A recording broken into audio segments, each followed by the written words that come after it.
I looked forward to your speech, and it was with delectation that I enjoyed listening to it.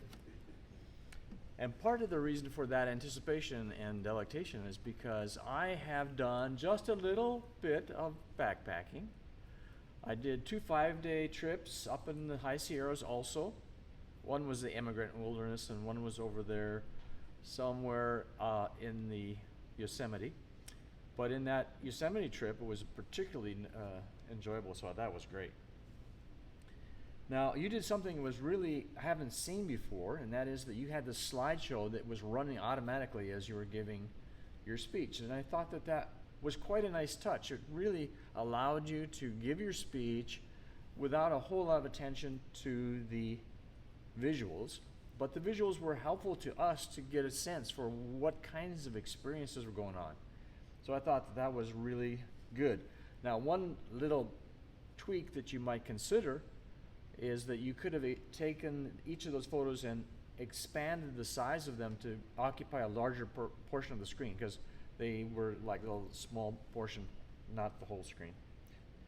But that's not a deal breaker by any means. In some ways, I suppose you might say that it allows us to focus more on you, although the smaller pictures are a little more difficult to see unless we go full screen, or so that's something to think about.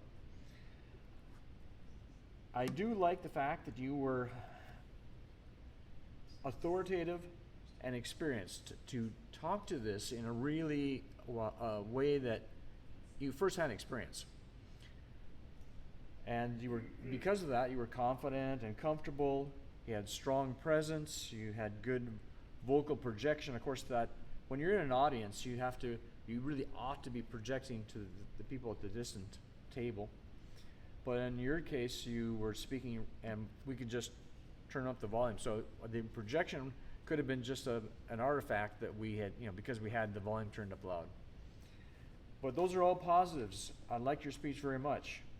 Now, was there any other ways that perhaps you might be able to improve it or make it even slicker and smoother?